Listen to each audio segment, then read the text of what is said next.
Salut à tous, Pro Cycling Manager 2023 sorti il y a quelques jours. Je me disais quand même qu'il fallait proposer une petite vidéo sur laquelle je vais vous proposer quelques éléments que j'ai testés et notamment en ce qui concerne les nouveautés. Alors les nouveautés de ce jeu, c'est déjà une première note qui apparaît, une 14e note en fait des coureurs. Vous voyez, il y a une caractéristique, donc finalement, elle va être intermédiaire entre vallon et montagne. C'est la caractéristique de moyenne montagne. Donc ça, c'est quelque chose que je vais vous proposer de tester un petit peu dans cette vidéo. Ce sera juste après. Après, deuxième chose, il y a eu quelques améliorations d'interface. Et aussi au niveau de l'affichage, j'ai bien aimé. On le saupoudrera au gré de notre petite balade dans les menus. Et puis après, dernière partie de cette vidéo, ce sera l'introduction vers le choix d'une équipe. Je ferai voter massivement pour entamer un mode carrière de manière sérieuse sur Pro Cycling Manager 2023. Donc j'ai téléchargé la WorldDB, ce qui ne veut absolument pas dire que je jouerai dessus, mais c'est quand même une valeur sûre, il faut quand même l'admettre. La WorldDB 2023, sur laquelle j'ai choisi une équipe. Alors là encore, c'est pas une indication pour la suite. Ça veut juste... j'ai choisi Trek Segafredo pour une bonne raison. C'est que j'avais envie d'avoir une variété de coureurs proposés. Alors on a Giulio Ciccone qui va être assez égal entre moyenne montagne et montagne, pendant que Shell Mose, lui, est meilleur en moyenne montagne et en vallon que en montagne pure. Et puis comme ça, voilà, des petites déclinaisons, Mollema, Juan Pedro Lopez, même Quinn Simmons, qui est aussi assez intéressant. Bon, voilà. Donc, en plus, il y a petit Thibaut Nice, mais ça nous concerne pas tellement pour les histoires de montagne et de moyenne montagne. Voilà, petite équipe bien sympathique, on le sait, la Trek Segafredo. Pas très forte en plus, mais avec quand même quelques super coureurs. Donc, un champ d'essai idéal. On se fiche un peu des objectifs. Moi, j'aime bien me mettre en mode carrière. Là, pour le coup, voilà, les objectifs, on va laisser un peu de côté, parce que je vais plutôt que viser des classiques, ce qui est quand même l'essentiel des demandes du sponsor. Moi, je vais plutôt viser plutôt des courses par étapes, puisque c'est là qu'on va trouver réellement un champ pour tester cette fameuse note de moyenne montagne, notamment essayer de comprendre à partir de où est-ce qu'elle entre en jeu. En toute logique, dans les zones intermédiaires entre vallon et montagne, qu'on pourrait qualifier de haute montagne. Ça paraît légitime. Vous voyez, il y a une petite déclinaison comme ça de notes. Les uns ont un peu plus en montagne qu'en moyenne montagne, les autres c'est le contraire. Et j'ai failli faire avec Ineos, j'ai failli faire ce test avec Ineos, mais je trouvais que les notes étaient davantage homogènes entre moyenne montagne et montagne. C'est pour ça que j'ai pas choisi Ineos. Et on se retrouve déjà le 22 février pour un premier petit rendez-vous. C'est cette arrivée à Jabal Heights. Donc j'ai mis une grosse équipe. J'ai pas joué de manière très très réaliste. On va considérer que la Trek Segafredo, juste sur cette partie test, souhaite s'aligner au complet sur le Tour des Émirats Arabes Unis, sur probablement Paris-Nice juste après, sur le Dauphiné un peu plus tard et sur le Tour de France encore un peu plus tard. Bon, voilà. L'interface, celle-ci n'a pas changé à part l'apparition de la 14e note. Avant on en avait 13 des notes. Et maintenant, donc, il y en a 14 pour les coureurs. Ce qui a changé, c'est une page de classement, et pas seulement, également la page de bilan de course. Vous savez, l'écran qu'on a juste après une course. On verra dans quelques minutes. Après, au niveau du gameplay, c'est quand même toujours intéressant de voir s'il y a des variations ou si on est en mode automatique dans la continuité de ce qu'on connaissait déjà sur Pro Cycling Manager. En l'occurrence, moi j'ai plutôt trouvé une certaine continuité et voilà une équipe assez forte sur le Tour des Émirats Arabes Unis, avec quelques costauds. Moi, vous savez que j'adore panacher tout ça, hein. Même lorsqu'il s'agit de montagne, hein. Un mec comme Mats Pedersen, un type comme Jesper Stuyven ont leur rôle réel à jouer quand il s'agit de protéger tout du long de l'étape, ou peut-être pendant 90% de l'étape, leurs grimpeurs. Et ensuite, après, on peut voir s'il y a une petite hiérarchie entre eux, par exemple Ciccone, Juan Pedro Lopez, Mollema, Quinn Simmons, en vertu de la forme du jour, quoi, hein, ou Shell Moseux. Je trouve d'ailleurs au passage, là c'est un petit appel du pied que je fais, ce Shell Moseux particulièrement excitant. Ça fait déjà 2 saisons, hein, que je le regarde, et notamment sur PCM, et le type IRL et également dans les notes du jeu devient de plus en plus tentant. Il devient vraiment intéressant de tenter quelque chose avec ce coureur. Attaque de Mauro Schmid, Tige Benoît, Rafał Majka, il me semble. Bref, il y a une petite offensive qui s'organise là. Et c'est bizarre parce que jusque-là, les UAE avaient tendance à mener la montée. Il n'y avait pas grand monde qui avait essayé de se rebeller. Du coup, on y va un peu en curseur. Je choisis à ce moment-là de sacrifier Lopez et plutôt de miser sur Giulio Ciccone, sachant que le petit curseur nous a servi à revenir. Puis après, on va placer une petite accélération, mais au moment qui nous paraîtra idéal. Celui-là. Voilà. Là où on voit que Ciccone va pouvoir prendre la victoire d'étape, mais peut-être le général, si l'avance est suffisante sur la ligne, quarantaine de secondes nous suffirait, puisque avant cela, tous mes coureurs avaient, les principaux en tout cas, avaient une quarantaine de secondes de retard au général par rapport à des premières étapes qui n'avaient pas trop décanté la situation. Donc voilà, on voit par exemple aux abonnés absents sur celle-là d'étape, on voit Almeida, là qu'on voit arriver en compagnie d'Hirschi. Donc Jean Almeida, qu'on attendait bien plus fort, hein, sur cette arrivée-là, qui ne l'est pas. Donc bon, après, début de saison, toujours, pour ça que je le fais en mode carrière, c'est parce que on va avoir sûrement des fluctuations qui vont dépendre un peu des formes et des méformes des uns et des autres, ce qui permet, les podiums n'ont pas changé, ce qui permet de pouvoir juger les choses peut-être un peu plus globalement que sur une ou deux courses, tout simplement. Voilà, donc ici je vous parlais de l'interface qui avait évolué, je la trouve très sympathique.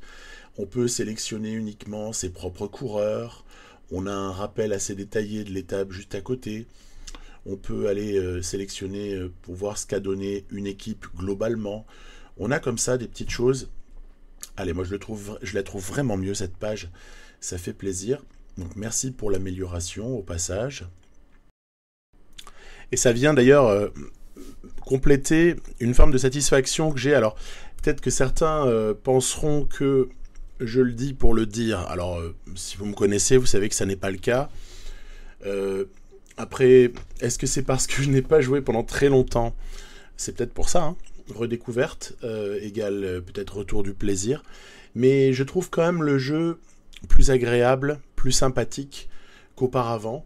Et ça va se voir dans ce que je vais montrer. Alors non pas sur cette dernière étape là du Tour des Émirats Arabes Unis, mais ça va se voir surtout sur la suite, où en termes de gameplay, l'IA est un peu meilleure, comportement meilleur de l'IA.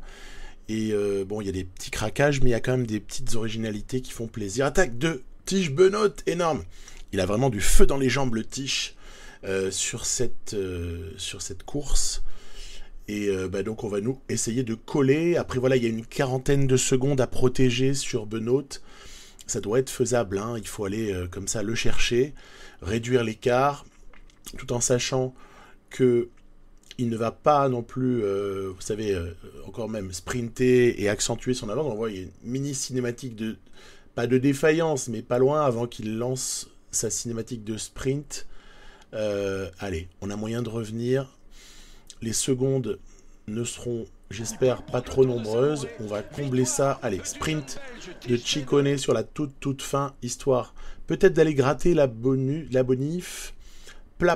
Lucas Plap vient prendre la deuxième, et pour Ciccone, c'est une 3e place, synonyme de victoire au général. Donc Arensman n'aura pas réussi pour sa part à s'extirper du peloton de favoris. D'ailleurs, ça arrive très très groupé. Et donc, magnifique victoire pour Tish Benoît, accompagné du général pour Ciccone. J'ai trouvé ici cette étape peu intéressante, disons-le. Encore une fois, il y aura des choses un petit peu plus sympas après, notamment sur Paris-Nice. Donc, c'est bien. C'est bien quand même d'avoir vu ce que j'ai vu là. Je trouvais ça quand même relativement rigolo à jouer. Et puis, encore une fois, voilà, moi, cette interface, elle me plaît. Donc, parenthèse, avant de continuer à essayer de sentir les choses sur la montagne, ou sur le terrain montagneux, disons, au sens large, ou accidenté, on va faire une petite parenthèse sur Het Nieuwsblad, et ensuite, ce seront les Strade Bianche. Bon, je suis toujours avec Trek. Hein, j'ai profité de mon investissement en termes de planification, parce que ça prend un petit peu de temps, mais on peut aussi aller vite, déléguer une partie à l'assistant, bref. On est sur Omloop, et là, on approche du mur, hein, donc mur de Grammont, hein, en fait, disons-le clairement. Thibaut Nys est à la protection de Kirch, qui doit ensuite lancer Edward Theuns. Donc voilà, j'ai pas pris mes meilleurs coureurs, en fait, sur Omloop. Les autres sont sur le Tour UAE, Pedersen, Jesper Stuyven, par exemple. Voire même Quinn Simmons, hein. On peut pas l'éjecter, lui aussi, c'est un sacré coureur de classique, potentiellement. Donc Kirch qui essaie de mettre Edward Theuns sur orbite. Après, voilà, on a les moyens qu'on a ce jour-là. C'est-à-dire que on est relativement facilement repris dans la fin du mur de Grammont par Kung, par quelques protagonistes pour la victoire finale, comme Mathieu Van Der Poel, comme Wout van Aert. On voit Asgreen qui est revenu, Ben Turner, Sepp Van Mark. Et là, bam, une banderille. Et là, c'est sympa aussi, j'adore la banderille de Van Der Poel, suivie très très rapidement par Wout van Aert. Et les deux semblent s'envoler. Tiens, il y en a un troisième qui se fait la malle. C'est assez judicieux hein, de partir à ce moment-là, s'il le peut, Kasper Asgreen, pour essayer de rejoindre les deux autres à l'avant. Derrière, un groupe qui paraît battu. Alors on sait que si ça se regarde devant, ce groupe-là peut encore sprinter pour la gagne. Mais ça n'est pas parti pour. Et comme souvent, voilà, on va avoir un magnifique trio à l'avant. Alors, il faut s'y faire, c'est le cyclisme d'aujourd'hui. Il sera très très difficile, et tant mieux si c'est le cas, parce que ça voudra dire que le jeu est réaliste. Et pour le moment, je n'ai rien remarqué d'irréaliste à ce niveau-là. Il sera très difficile d'aller embêter Van Der Poel, qui s'impose ici au sprint, finalement, sur Van Aert. Asgreen étant un tout petit peu lâché dans les dernières centaines de mètres.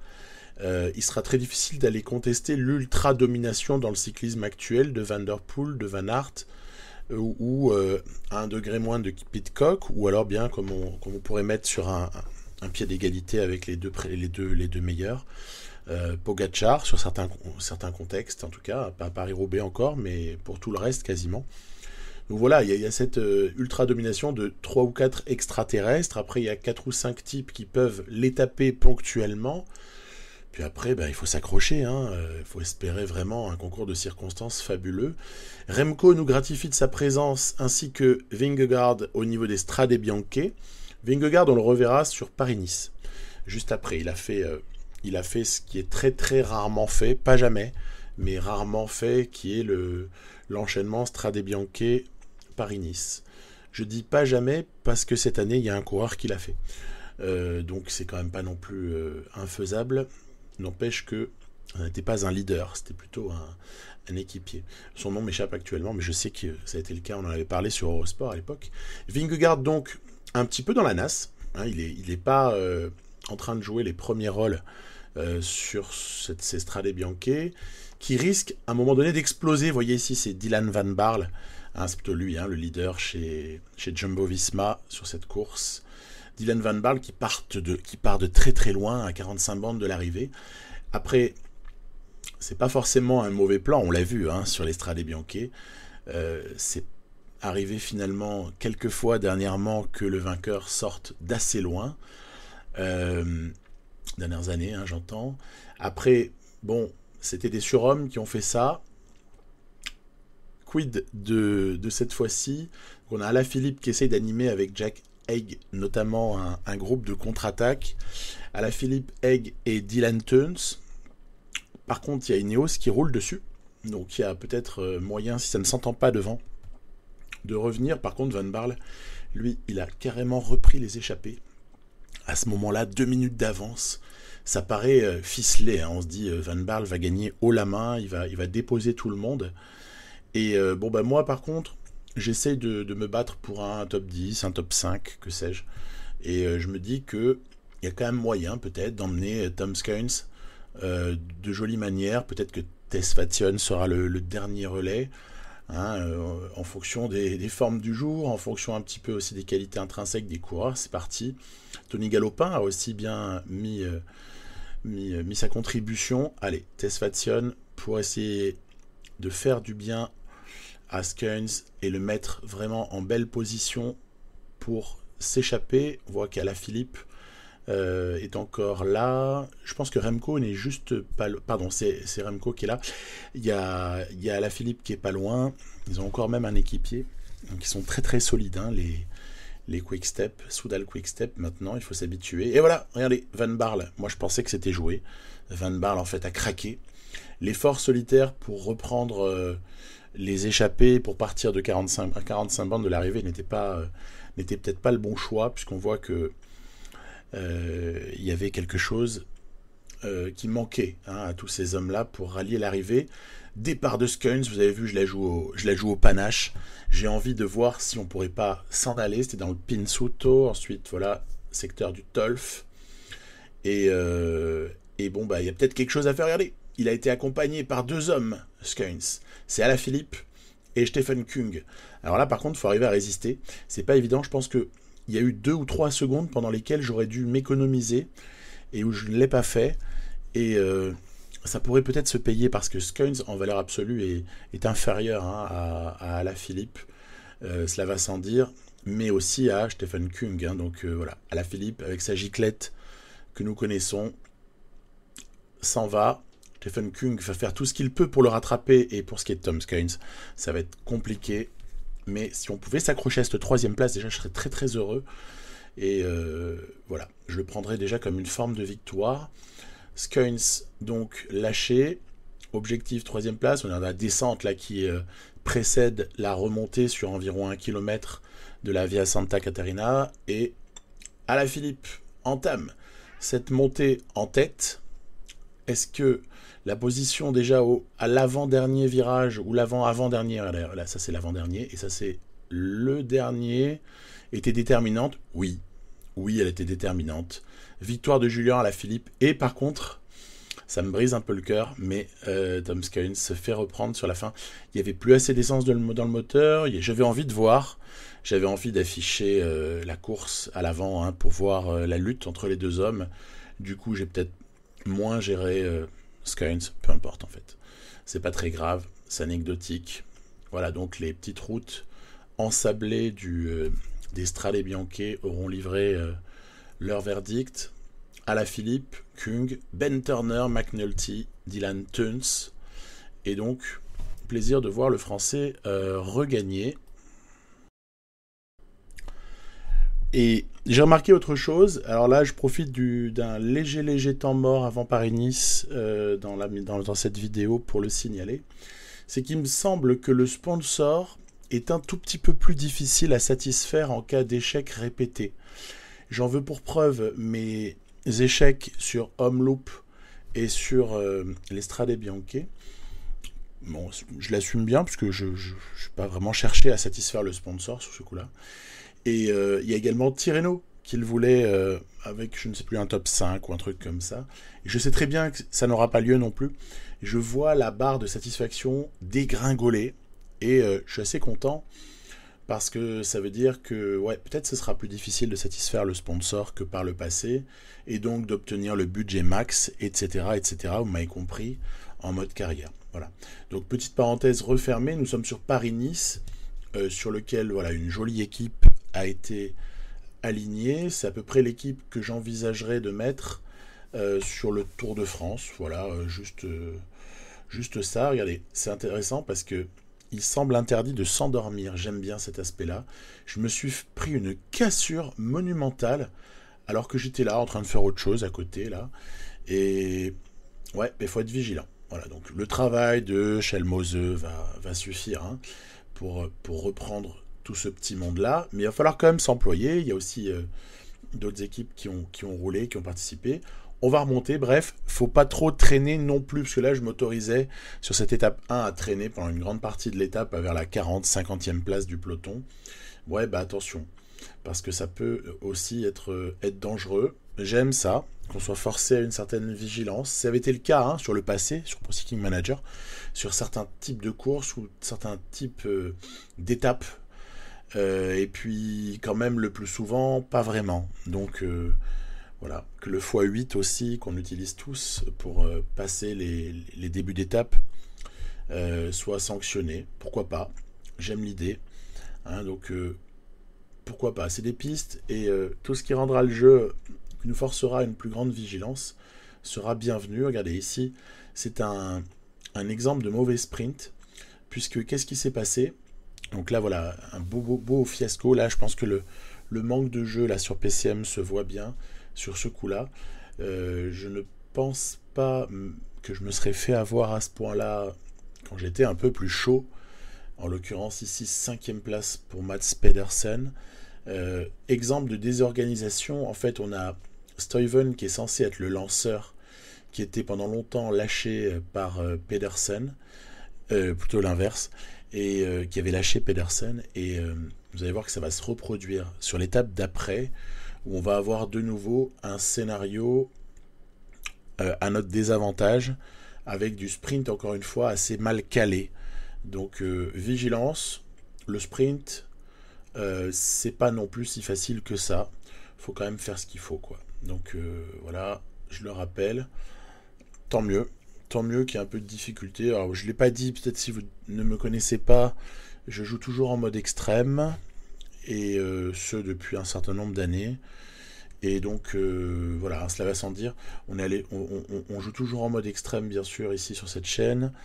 Et bah, c'est bien que tout ne soit pas cuit, en fait, hein, et qu'il faille un peu se bouger les fesses quand on veut régler notamment un peloton au sprint. Ce qui est le cas également de la deuxième étape. Regardez, il va y avoir là encore un bug faramineux, où donc Shelmose est celui qui doit mettre Simmons dans les bonnes conditions avant que Stuyven ne puisse évidemment lancer pour Pedersen. C'est comme ça que j'utilise les choses.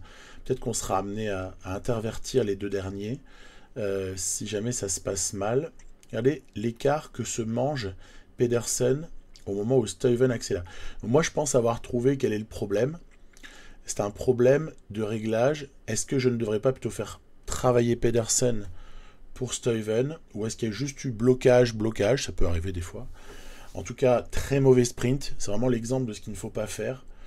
Et est-ce que finalement Pedersen ne devrait pas lancer pour Stuyven en vertu des notes d'accélération, hein, ça peut être une explication. Le zéro de forme du jour de la première étape pour Pedersen en était peut-être une, mais là, c'est un fiasco incroyable. Et donc, intéressant, il va falloir s'en souvenir de ce genre de craquage. Très bien. Donc toujours, au général, une position quasi neutre pour tout le monde. Mais là, ça va bouger. Il y a cette étape 3. Vous savez, c'est ce fameux contre-la-montre sur lequel, par équipe, sur lequel cette année sur Paris-Nice, ce qui n'était quand même pas arrivé depuis un bon moment, hein, un contre-la-montre par équipe sur Paris-Nice, je sais. J'en avais pas mémoire depuis mes 10 ans ou depuis mes 15 ans. Je pense que ça fait longtemps qu'on n'a pas eu ça. Et en l'occurrence, le temps était pris sur le 5e, non, c'était pas ça, ou il était pris sur quelque chose d'inhabituel, je me souviens plus exactement. Ou alors chacun marquait son propre temps, je ne sais plus. Il y avait une subtilité, sûrement que parmi vous, il y en a plein qui savent ça, et donc vous pourrez le préciser. Moi, je l'ai suivi, ce contre-la-montre, mais un petit peu occupé par plein d'autres choses. Bref, Stuyven, Pedersen roule à bloc, j'ajuste un peu les temps de relais. Il me semble que la moyenne de l'effort est à 85. Tout ce qui est au-dessus de 85 va surconsommer la barre jaune par rapport aux kilomètres restants à parcourir, et tout ce qui est en dessous va être finalement des choses gâchées, en fait, ça va être complètement gâché.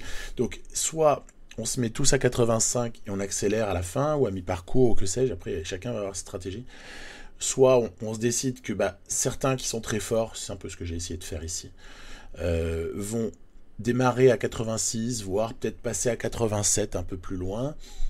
On pourrait penser à Pedersen sur ce genre d'exercice. Et puis on regarde aussi la désorganisation autour, parce qu'il y a des équipes sur lesquelles, regardez par exemple la Movistar, là il y a Sosa, Gaviria et Carlos Verona qui commence à être lâché. Là pour le coup ça augure mal de la fin. Nous on essaie de rester groupés. J'aurais pu laisser 2 hommes se faire lâcher sans problème. Finalement on est resté groupés. J'ai juste essayé d'augmenter les efforts de certains, les temps de relais. On va dire donc un contre-la-montre par équipe géré de manière assez médiocre, en me disant juste que je ne veux pas être très pénalisé et en cherchant pas spécialement à optimiser. Il faudrait le jouer plusieurs fois, je pense, pour optimiser ce truc-là. Il faudrait le jouer 5 fois ou 6 fois pour ensuite dégager une stratégie, faire des tentatives. Ça n'a pas été mon cas du tout. Je passe et comme ça on peut avancer. Donc c'était un petit peu l'objectif. La Soudal Quick Step devant Jumbo Visma, DSM, vous allez voir que ça va s'intercaler là au classement entre ces équipes-là, puisque déjà Bora a fait un bon temps. À ce moment-là, on est 5e, mais on finira pas 5e.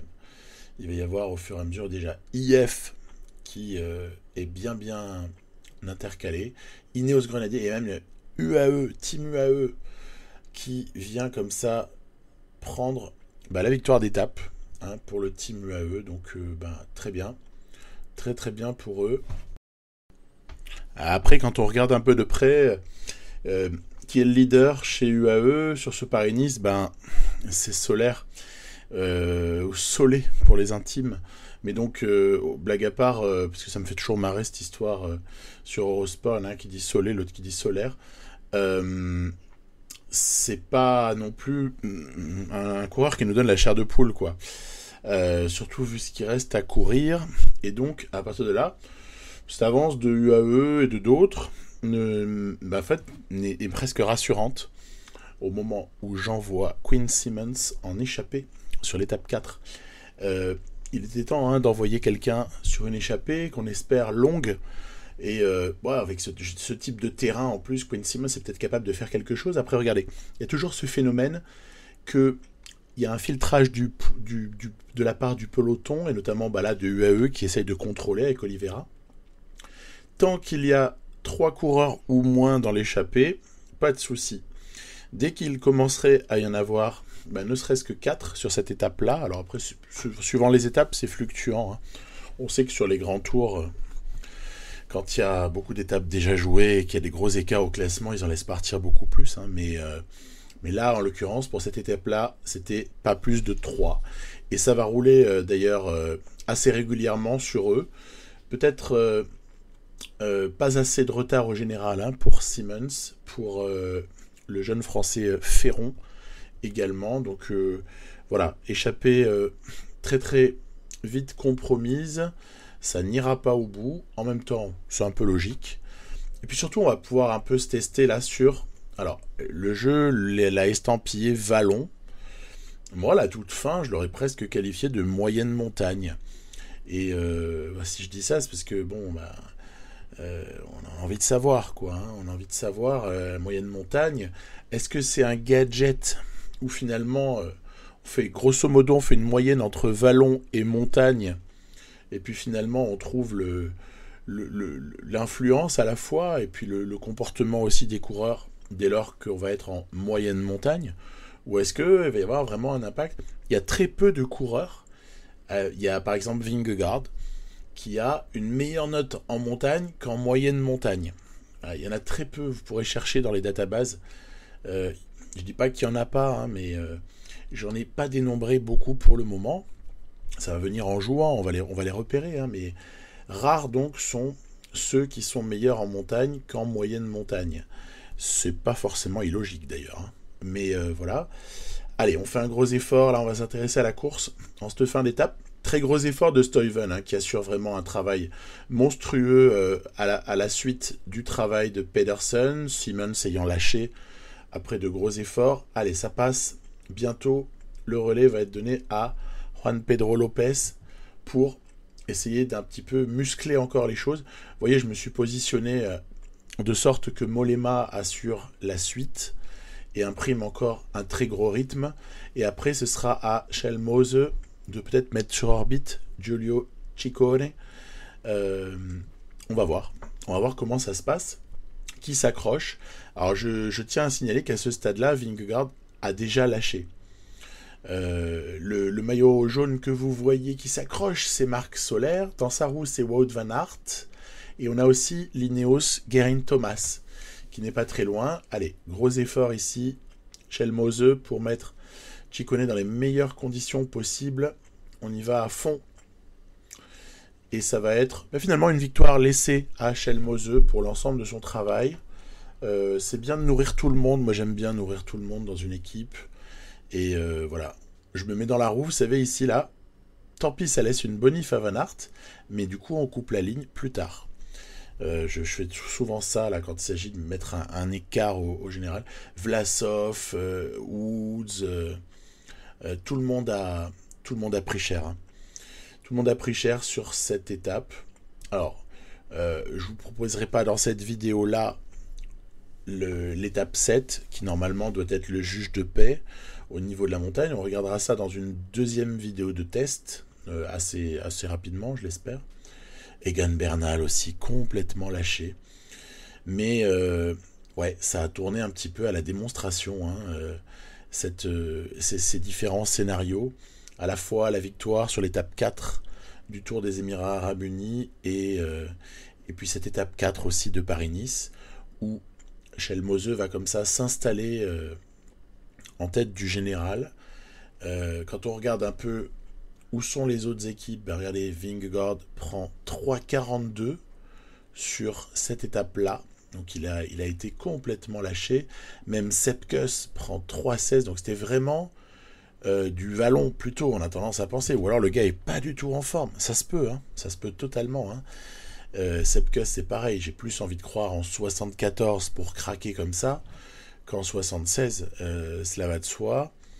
Wout van Aert en revanche, bah oui, le 78. Alors voilà, c'est pour ça que j'enquête un peu à ce moment-là sur les diverses notes des uns et des autres pour essayer de comprendre comment est-ce que le jeu a géré ça, ou alors il l'a géré tout simplement comme du vallon. Hein, et puis il n'y a pas à chercher plus loin. Pareil, du côté d'Ineos, qui est-ce qui a réussi à exister à part Geraint Thomas? Pas grand monde. Martinez, normalement, aurait dû. Hein. Ben Tiolet également. Voilà, j'étais assez surpris. Est-ce un problème de préparation? Mais bon, voilà, les choses vont se normaliser. Ou est-ce que c'était juste une manière agressive de courir qui leur a fait très très mal? Même Solaire, voilà, se retrouve 5e désormais. Voilà, à voir. Mais toujours bon, je vous proposerai la suite de Paris-Nice. Là maintenant, je vais vous parler d'une dernière rubrique dans cette vidéo. Choix d'une équipe pour une future carrière. Oui, vous l'avez compris, Trek, ça m'a servi de test. Après, j'ai un peu donc demandé sur le Discord, et je remercie tous ceux qui ont répondu, pour me donner des pistes par rapport à cette future équipe. Alors, Groupama FDJ a été mentionné, de même que Bahrain Victorious, qui a été cité. Une équipe a été plus citée que cela. Il s'agit d'Education First, Easy Post. Donc là, c'est vrai que beaucoup ont cité IF. Je vous laisse vous exprimer. C'est vrai que Ben Healy a pas mal de hype, faut quand même l'avouer. Après, moi, voilà, j'ai des petits chouchous dans cette équipe, comme Kort Nielsen, par exemple, ou Alberto Bettiol. Il y a vraiment à faire, c'est vrai, hein, il y a du talent. Donc, je vous laisse vous exprimer hein, sous cette vidéo. Vous essayerez de me dire ce que vous voulez. Voilà, vous me dites une équipe, et comme ça, moi, je compte les points. Et à la fin, on le termine en sondage entre les 3 ou 4 meilleurs. Et comme ça, je peux me lancer après dans une carrière de manière certaine. Précisons également la DB. Trek a été mentionné. Je ne l'avais pas vu, mais là, je viens de le voir. Movistar aussi, pour les nostalgiques du Viva Espagne. Et puis, il faut dire qu'il y a un coureur qui est quand même particulièrement excitant chez Movistar, entre autres, c'est Matteo Jorgensen. Donc lui, il est assez monstrueux. Le team Yaiko a aussi été, Alula, a été cité. Personne n'a cité d'autres équipes sur le bas de cette liste par ordre de valeur, si ce n'est une fois AG2R qui a été mentionné. Et puis après, voilà, on part, c'était pour l'intérêt de quelques Français, notamment les frères Paré-Peintre. Voilà, de toute façon, il y a 1000 arguments pour 1000 équipes différentes presque, j'exagère totalement, mais tout peut être entendable en fait. Ça peut être sympa de jouer avec beaucoup d'équipes. Israël, il y a Uno X qui a eu énormément de hype. Uno X, bah c'est logique. Uno X, une équipe qui peut être vraiment marrante. Ça peut être rigolo. Le maillot en plus est assez original. Le concept norvégien, danois est assez excitant aussi. Il y a évidemment Tobias Johansson qui est assez connu maintenant. Il y a Rasmus Tiller évidemment, deux parmi ceux qui sont illustrés peut-être un peu plus que les autres. Bon, on connaît tous Alexander Kristoff. Tudor a été mentionné, mais les deux qui ont été le plus mentionnés, c'est IF et Uno X. Voilà. Donc ensuite, voilà, on m'a parlé un peu de Eolo Kometa Cycling Team, on m'a parlé de Bingol également. Voilà, il peut y avoir comme ça plein d'options en Continental Pro ou en World Tour, évidemment. Et sinon, après, on peut aussi aller commencer à explorer tout le Continental. Alors, et j'ai pas d'objection, moi, à jouer en Continental, ça pas de problème. La seule chose qui me gêne un tout petit peu, parce que Nice, ce serait rigolo, hein, Nice métropole, Côte d'Azur, ou autre, hein, Saint-Michel-Aubert, etc. Le seul truc qui me gêne un poil avec ça, c'est que ça demande beaucoup de travail d'éditeur. C'est-à-dire que le jeu ne va pas vous permettre de grandir à la hauteur de ce que vous méritez de grandir par vos résultats, en termes de budget. Donc vous êtes en fait limité à un budget max qui va dépendre comme ça de l'équipe, hein, mais qui va être pour moi un frein. Pour moi c'est un frein parce que ça demande plein d'éditions, et je vous avoue que vertu du temps que j'ai, c'est plus facile pour moi si j'ai pas à éditer ou si j'ai peu à éditer. Donc à voir. Après aussi l'option de l'équipe personnalisée, celle-là elle est pour Christian, qu'elle met et voilà, que vous dire à part à bientôt, exprimer les choix sous la vidéo, et puis moi je compterai tout ça, et après j'envoie un sondage dans 1 ou 2 jours, et comme ça après, allez, on fera le choix définitif, en se donnant peut-être 4-5 jours, 5-6 jours de vote, et comme ça après je peux me lancer. Vous n'oubliez pas de me préciser la DB également, et comme ça on sera nickel. Voilà, à très bientôt pour une autre vidéo. Et voilà, à plus.